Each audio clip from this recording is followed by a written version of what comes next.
दिल्ली में एक बार फिर कई इलाकों में प्रदूषण का स्तर 400 के पार पहुंच गया है, जिससे लोगों को सांस लेने में परेशानी हो रही है। और इस मामले को लेकर आने वाले दिनों में मौसम की स्थिति को लेकर मौसम वैज्ञानिक अखिल श्रीवास्तव से बात की हमारे असिस्टेंट एडिटर ललित नारायण कांडपाल ने।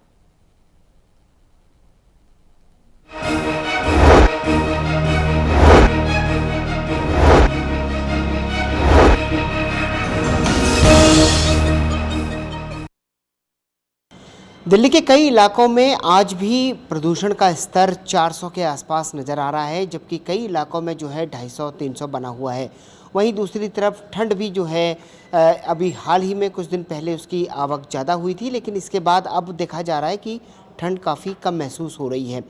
कैसा रहने वाला है आने वाले दिनों में मौसम, इस पर बात करने के लिए मेरे साथ मौजूद हैं मौसम वैज्ञानिक अखिल श्रीवास्तव जी। अखिल जी, वेदर में थोड़ा सा अप्स एंड डाउन हम देख रहे हैं लगातार। कभी सर्दी में तापमान गिर जाता है, कभी तापमान बढ़ जा रहा है। कैसा रहने वाला है अगले? देखिए, जो ये न्यूनतम तापमान होते हैं इसके ऊपर बहुत हद तक प्रभाव होता है वेस्टर्न डिस्टर्बेंस का, ये पश्चिमी विक्षोभ का। जब भी कोई पश्चिमी विक्षोभ इन जनरल जब भारतवर्ष की ओर प्रभावित करता है तो उसके से क्लाउडिंग कंडीशंस डेवलप होती हैं, जिसकी वजह से न्यूनतम तापमान में बढ़ोतरी देखी जाती है।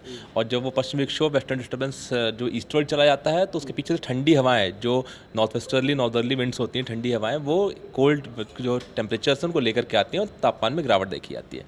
तो अभी आज की कंडीशंस में भी एक वेस्टर्न डिस्टर्बेंस है जो 53 डिग्री ईस्ट लॉन्गिट्यूड के आसपास केंद्रित है और एक ट्रफ के रूप में, जिसकी वजह से जो तापमान है नॉर्थ वेस्ट इंडिया में, उत्तर पश्चिम भारत मुख्य रूप से, उसमें 2 से 4 डिग्री सेंटीग्रेड तक की बढ़ोतरी हो सकती है न्यूनतम तापमान में अगले 4 दिनों के दौरान। और उसके बाद में कुछ खास परिवर्तन नहीं होगा उसके अगले 3 दिनों के दौरान। अगर हम अगले 1 सप्ताह के बारे में बात करें तो अगले 4 दिनों के दौरान जो है मौसम इसी तरह का बना रहेगा, जहाँ पर बहुत ज़्यादा कुछ शीतलहर जैसी घटना होने की संभावना कम है, उत्तर पश्चिम भारत में नहीं के बराबर दिख रही है। हालांकि जो कोहरा है उसकी संभावना जरूर बन रही है उत्तर पश्चिम भारत में, जिसमें आप मुख्य रूप से देखेंगे कि जो उत्तर प्रदेश है वहाँ पर जो इसमें भी पर्टिकुलरली जो हमारा ईस्टर्न पार्ट्स उत्तर प्रदेश का, वहाँ पर कुछ एक स्थानों पर वेरी डेंस फॉग कंडीशंस हो सकती हैं अगले 3 दिनों के दौरान, और स्कैटर्ड प्लेसेस पर जो है डेंस फॉग कंडीशंस जो है वो रह सकती हैं।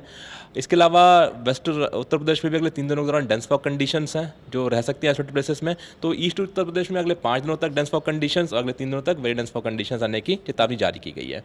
एक सवाल सबसे बड़ा और भी है मेरा कि दिल्ली एनसीआर में हम देख रहे हैं कि प्रदूषण काफ़ी ज़्यादा हो रहा है। इसकी वजह ये होती है कि हवा का ना चलना। तो क्या आप जिस वेस्टर्न डिस्टर्बेंस की बात कर रहे हैं, आने वाले दिनों में उसका कुछ असर बढ़ने की संभावना, जिससे हवा की स्पीड बढ़े?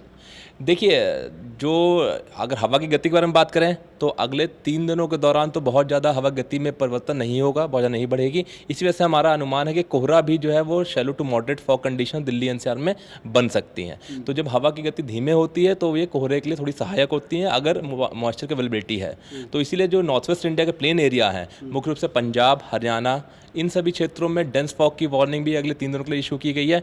दिल्ली में मॉडरेट फॉग की कंडीशंस 3 दिनों तक रह सकती हैं, उसके बाद फिर शैलो कंडीशंस जो है फॉग की रह सकती हैं। उसके बाद क्या आने वाले हफ्ते के बाद में कुछ सिचुएशन बन रही है? देखिए, अभी से बताना थोड़ा जल्दी होता है। हम अगले 1 सप्ताह तक का जो फोरकास्ट है वो इशू करते हैं, तो इसके बारे में जैसे डेवलप हुई कंडीशंस हम उसको मॉनिटर कर रहे हैं। ठीक। तो यानी कि कुल मिलाकर दिल्ली में जो प्रदूषण का स्तर है वो फिलहाल, अगर अखिल जी की बात को माने, तो आने वाले 1-2 दिनों में जो है फिलहाल ऐसा ही रहने वाला है, क्योंकि हवा की स्पीड बढ़ने की कोई उम्मीद नहीं है। कैमरा पर्सन शूरवीर के साथ ललित नारायण कांडपाल, टोटल न्यूज़, दिल्ली।